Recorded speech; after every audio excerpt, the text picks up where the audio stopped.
Hello मित्रांनो, स्वागत आहे तुमचं आपल्या एज्युकेशनल पेज या यूट्यूब चॅनेलवरती.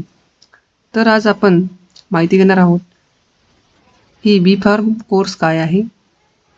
जर तुम्हाला मेडिसिन फील्डमध्ये इंटरेस्ट असेल, रिसर्च आणि डेव्हलपमेंटमध्ये इंटरेस्ट असेल आणि जर तुम्ही एखादं चांगलं मेडिकल शॉप टाकण्याच्या विचारात असाल तर तुम्ही या कोर्सकडे बघू शकता. तर सुरुवात करूया आपण या कोर्सच्या ॲडमिशन या पहिल्या टॉपिकवरनं.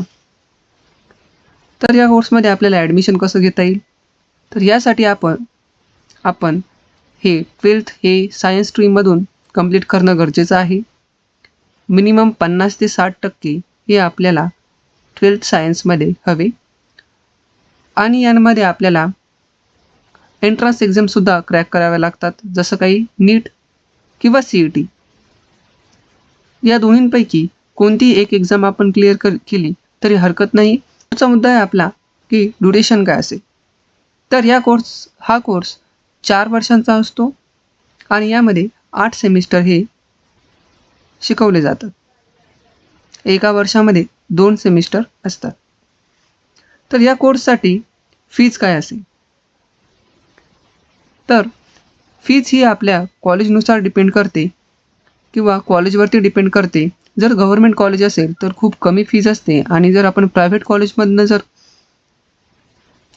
हा कोर्स करायला गेलो तर आपल्याला 50,000 ते 1.5 लाखाच्या दरम्यान फीज असते. हे सुद्धा कॉलेज टू कॉलेज व्हॅरी करते. तसेच या कोर्समध्ये गव्हर्नमेंट स्कॉलरशिपसुद्धा प्रोव्हाइड करतं. हा कोर्स केल्यानंतर अपॉर्च्युनिटीज काय असतील तर याबद्दल आपण माहिती घेऊया. तर सगळ्यात पहिले म्हणजे आपण क्लिनिकल रिसर्चमध्ये जाऊ शकतो. यानंतर ड्रग इन्स्पेक्टरसुद्धा बनू शकतो, फार्मास्युटिकल सायंटिस्ट बनू शकतो, सेल्स मार्केटिंगमध्ये जाऊ शकतो, तसेच आपलं फार्मसी स्टोअर पण खोलू शकतो, टीचिंगमध्ये जाऊ शकतो आणि हेल्थ केअरमध्ये सुद्धा जाऊ शकतो. अशा खूप साऱ्या अपॉर्च्युनिटीज या कोर्समध्ये आपल्याला भेटतात.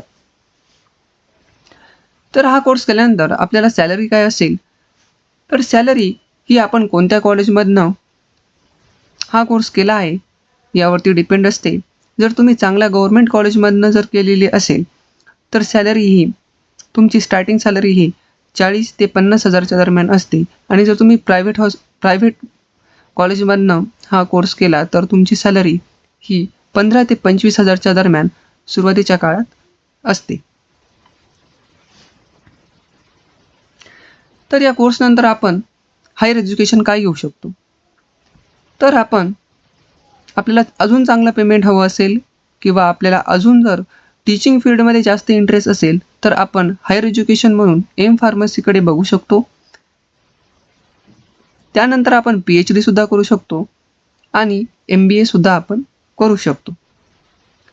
तर मित्रांनो, कसा वाटला तुम्हाला हा आजचा व्हिडिओ हे कमेंट करून नक्की कळवा आणि सबस्क्राईब करा आपल्या एज्युकेशनल पेज या चॅनलला. धन्यवाद.